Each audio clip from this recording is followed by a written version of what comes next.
Okay, let's do some Bay Tornado.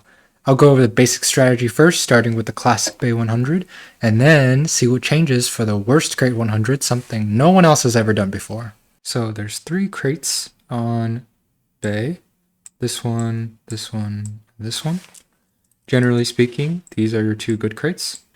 That's because the basket is here. This is a shorter path. This is a shorter path. This one, whichever way you go, it's a little bit harder to get to the basket. It's a little bit more like 1, 2, 3 throws up here, while these are 1, 2.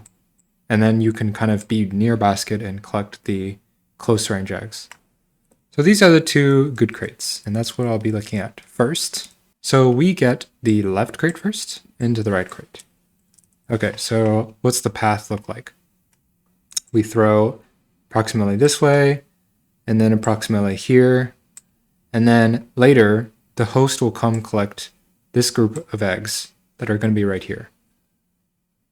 So one thing to note here, the eggs that spawn here, you want to throw them to shade towards this side rather than here.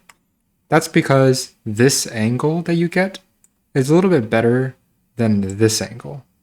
You'll notice that this angle, you can only really throw it down here, while this angle, you can throw it a little bit closer to the basket. And there's a wall here too, so that's a little bit harder.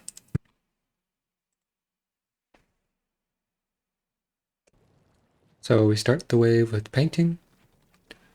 We do not use a special here at the beginning. We could, but it's unnecessary in this case, or you could say that we're trying to do a little bit less scenario gameplay and a little more realistic gameplay where you don't want to dump all your specials at once.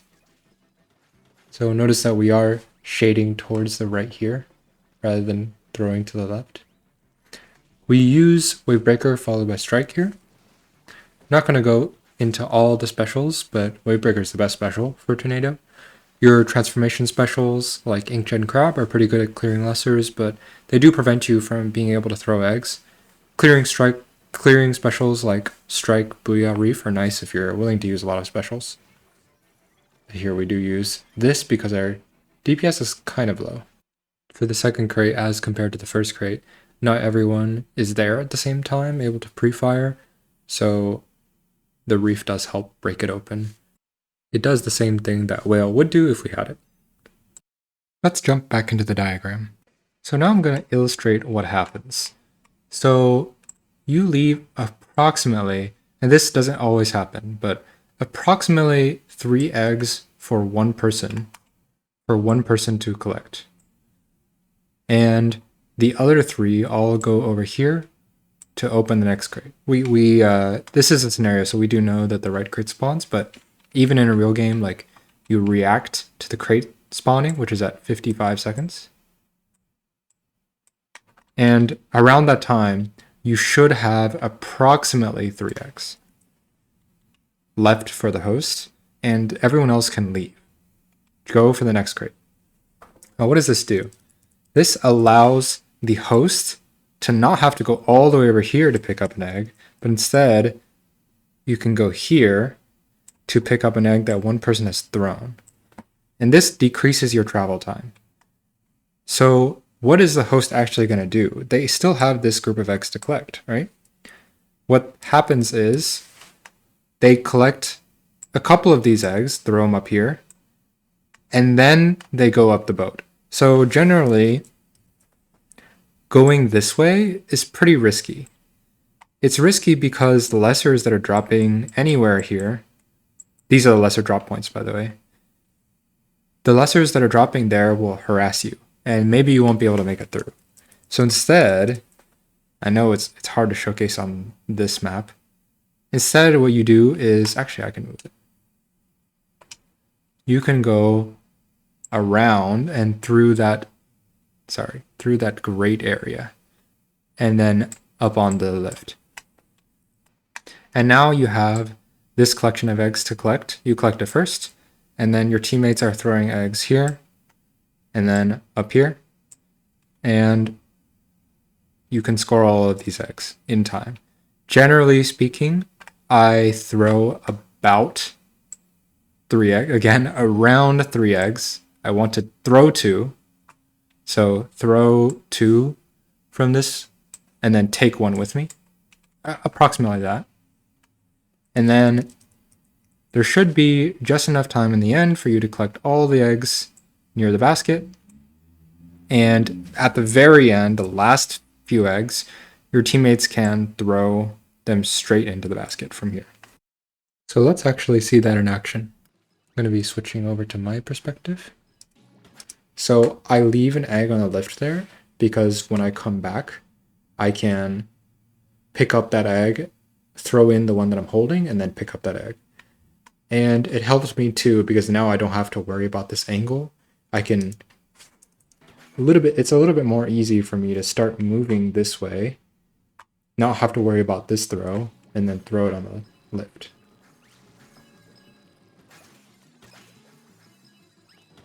So here I'm just collecting 3 eggs, throwing 2 and collecting the third. I don't go around this way.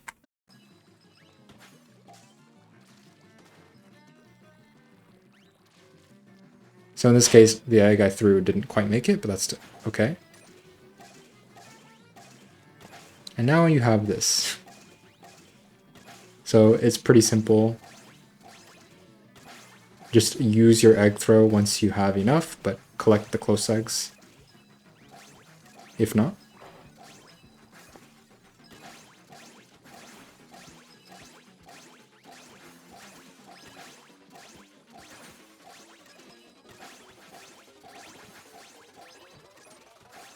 And the very last eggs are thrown directly in instead of me having to pick them up. So back to Prim's perspective, who is on the ground. At the very end, you want to make sure the egg is thrown directly in. So spend some time to line it up.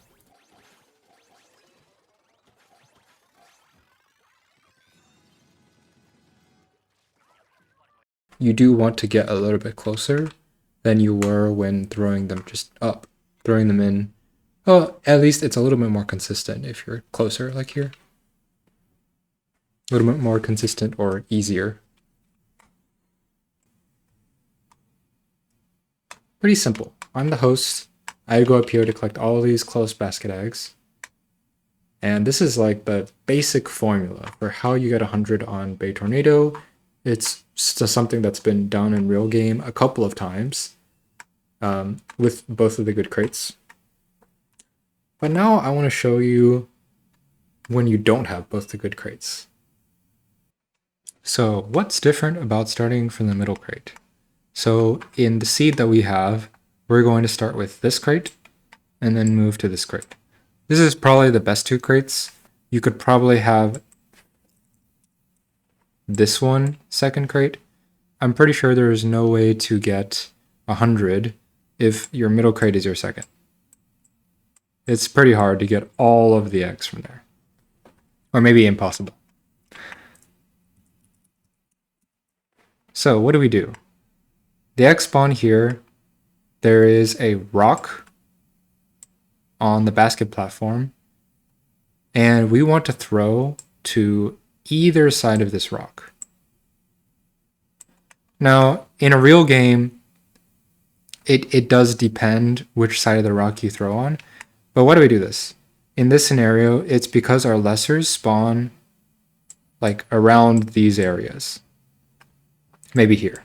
It's somewhere around here. And we want to be able to have paths to get through. So one of the reasons why this strategy is so hard is because the lessers are right on top of you and you have to deal with them. Somehow you have to get through and land your throws right here. So you have to throw over this very high wall and land them here or like around this area. And to make that easier, we have 2 different piles of eggs so that maybe the lessers, you're getting them this way. Now you can move over here and get through this way. Or now the lessers are moving back over here. Maybe now you can go over here and get the egg. Still a little bit hard. I'll go into more depth. But it does help. So in a real game, maybe you could see, oh, my lessers are spawning over here. In that case, you should probably throw pretty much as many of the eggs as you can this way, on this side of the rock. From your perspective, it's going to be on the right side of the rock, right? And in practice, we found, sure, you could try to throw over the rock, and that does give you a little bit more distance, but only the close eggs can you really do that. And it's very risky, because if you throw it on the rock, the egg will return. It'll act as if it's like thrown into water. So be careful with that. It's a little bit risky. So next, what happens? What we can do is we send one person to go up and collect the eggs. In this case, because the eggs are piled here, not very close to the basket as they were with the other eggs, that person has to come pretty much immediately. Right after finishing this set of eggs, this person has to come and get these eggs, because otherwise they're going to run out of time. All the other three go here, they get the eggs, and they throw it as normal, shading it towards this side. If you did end up having the right crate, then you could probably send people here, and they could throw it here and here, just similar thing as you would do. But one trick that is really important actually for pulling this off is the lessers for the second crate.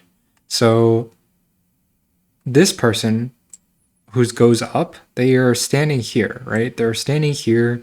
Sometimes they're swimming forward to the basket to collect an egg, but a lot of the time they're standing right here in this pile of eggs. What you actually want to do is stay there as long as you can, and even move a little bit further towards the tip when you can. That's because these lessers that drop from the sky, they will look at you. They will try to drop on top of your head, but they'll fail. They'll instead drop like here. And that's really good because it takes a long time for them to travel over here or even over here. And that means less time that we have to deal with them as the people on the ground. But no one has to deal with them because they don't land on top of the boat either. So very important, this person stays here to attract the lessers towards them. It probably doesn't work if you have lessers in these points, but perhaps you could argue, oh, if my lessers are here and I'm throwing the crate over here, these lessers are already so far away that it doesn't matter. And same with this. If you have these lessers and they're over here, then they're already so far away. It's pretty unlucky if it's the opposite. So now you could ask, why don't you throw them? Instead of throwing them this way and onto the boat here, why don't you throw them this way and onto the boat here? The reason for that is because there is a little hill here. You might be able to notice this shaded area, that's a slope. And this little slope is what you really need to be able to get these eggs onto the boat consistently and easily. There is no such slope on this side, and it is much harder to get your eggs here. So therefore, you should always go this way. In the past, what we have done is we've thrown them this way, thrown again, and then done a third throw directly into the basket so that no one has to go up. And the rationale for this is these 4 lesser spawns, or even, I should say, like these lesser spawns are generally shaded towards the left. And so throwing it towards the right will more often than not, okay, I shouldn't be saying left and right. From your perspective, if you're throwing these eggs, you're throwing them towards the left, right? So let's use that perspective.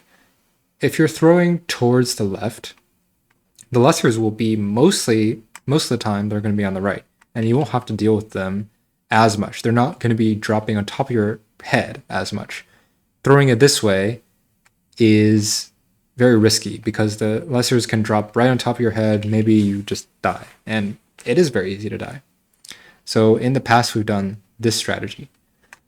Unfortunately, the extra egg throw added here is just so much time loss, and you really cap yourself at a score of probably around 90 in like a perfect game, you know?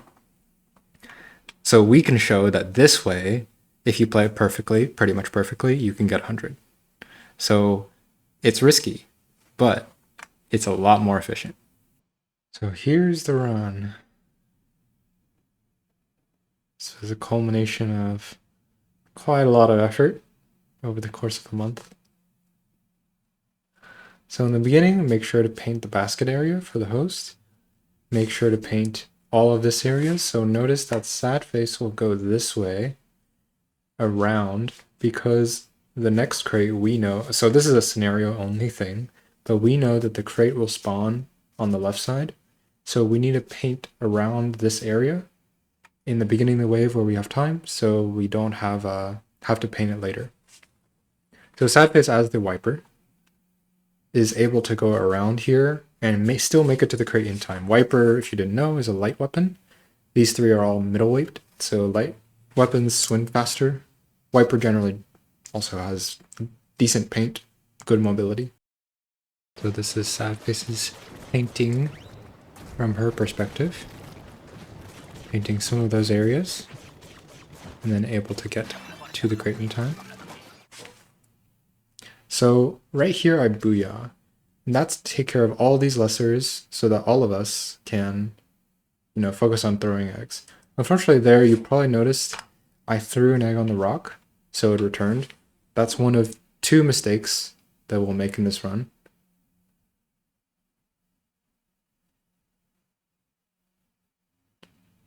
So it's important, you'll notice that sad face left early. We've done the math here, and you can't waste time by having people go back and double. So we all know exactly how many eggs to take. She leaves a little bit early to attract some lessers, but also because she has the wave breaker. So wave breaker is used here.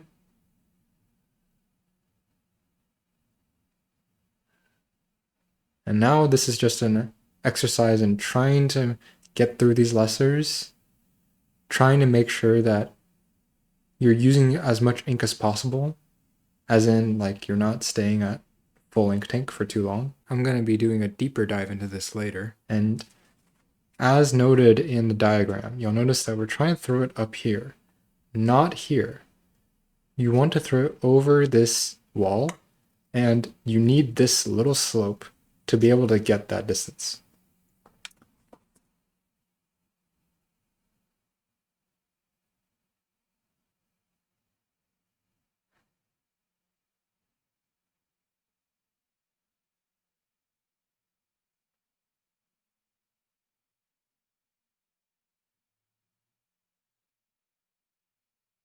So here, Prim goes to use a splashdown, and then we use a wave breaker. There. And now you'll notice that we're throwing eggs onto the lift as we arrive. So because the egg that we take, we are going to spend time at full ink tank while we're swimming from the crate to here. It's nice to be able to throw an egg onto the lift like earlier than because you would have to wait to throw it up here. You would have to spend longer at full ink tank. And we do want some eggs to be on the lift, as you'll see later.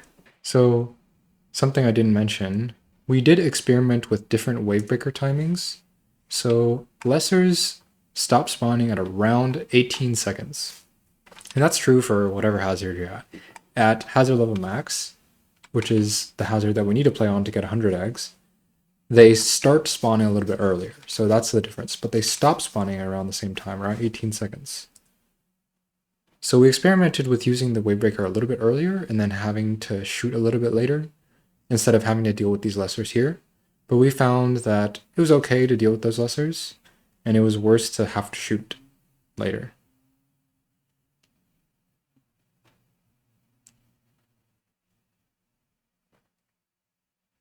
So now you'll notice that we have these eggs on the lift.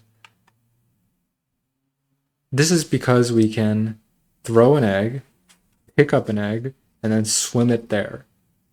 So we can't do this earlier because we have to stay on the ground to get all the other eggs, right? But we can at the very, very end. Sadface is done collecting all the eggs from the basket, and so she can drop down to the lift while we raise it, and then pick up an egg of her own. You might have noticed that Soul doesn't have an egg with her. So the math that we calculated was you have 5 eggs on the lift. Why is that? Is because each of us take 1 egg to the lift, and then Sadface drops down and grabs an egg. So now there's 4 eggs on the lift because she grabs an egg and we took 3. So these 4 eggs, we all throw an egg, and then we pick up this egg and swim it in. So in this case, Soul didn't need to throw her egg there, but it turns out that our pace is good enough that it doesn't matter.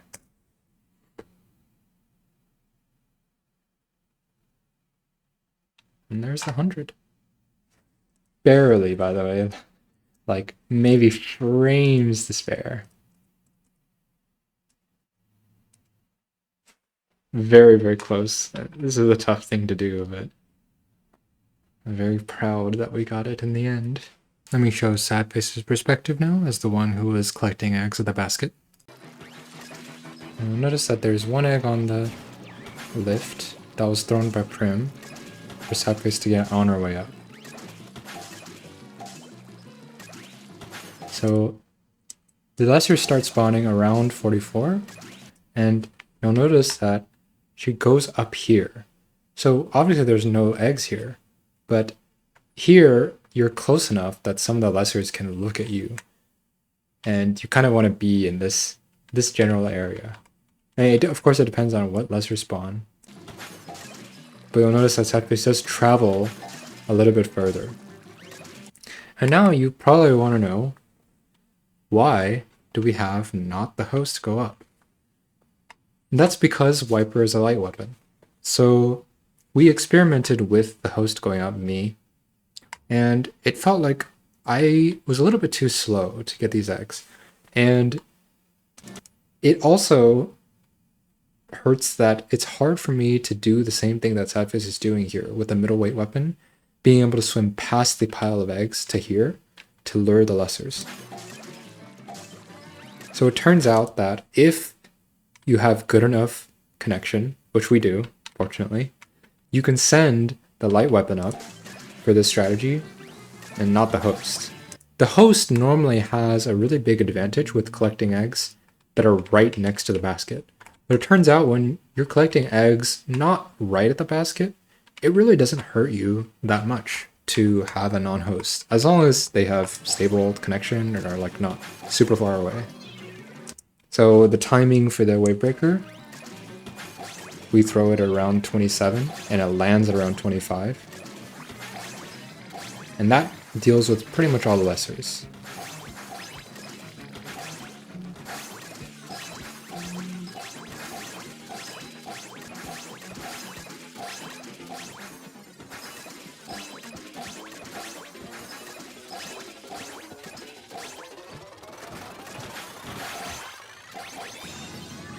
And then she drops down the lift at the end.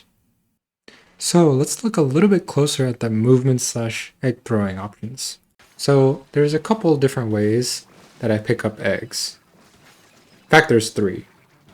So here you have the classic nothing at all. I just swim. I swim and collect the egg. Of course, this doesn't give you like any distance traveled at all. It's only worth it when you don't have to travel any distance, but it gives you the most ink recovered by like a frame. There's this, so I substrafe here. I was stuck in ink, but the idea is still there. When you substrafe, you lose a little bit of ink recovery compared to the other methods, but it gives you more distance. This is another do nothing at all. And then there's Squid Roll. So Squid Roll you most often used in Tornado. It gives you some distance, and it also gives you, for the most part, very good ink recovery. It's only like a frame, like a couple frames of difference between Squid Rolling and just doing nothing. But it doesn't give you as much distance as Substrafe. So you can only really do it for those close eggs.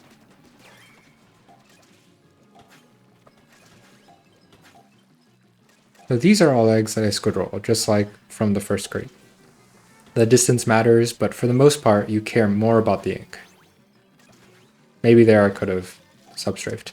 But at the end, I always substrafe because when you pick up the last egg, you're not going to be throwing an egg for a while. So I don't need to squid roll for the extra ink. I can substrafe for the extra distance. And that's always pretty much always worth it. When you're grabbing the last egg in a pile, or the last egg you're going to grab, you should probably substrafe. And then here I pretty much always squid roll.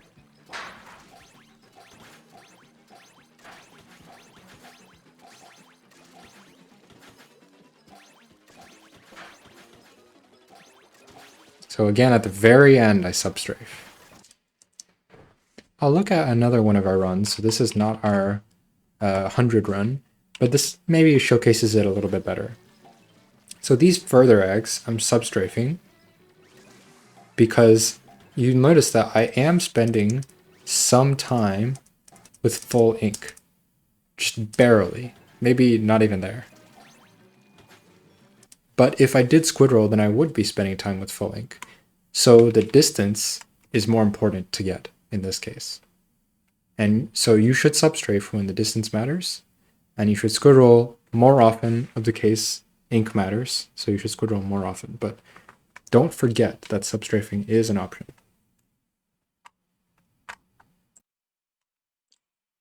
So this is Prim's perspective. I wanted to highlight one thing he does. So you'll notice that he threw an egg forward and then grabbed an egg from the back of the pile. This is what we call a half throw. So you don't exactly make one full throw as like this whole egg pile up to that whole egg pile. That's what we'd call one full egg throw. So half egg throw, getting it up closer.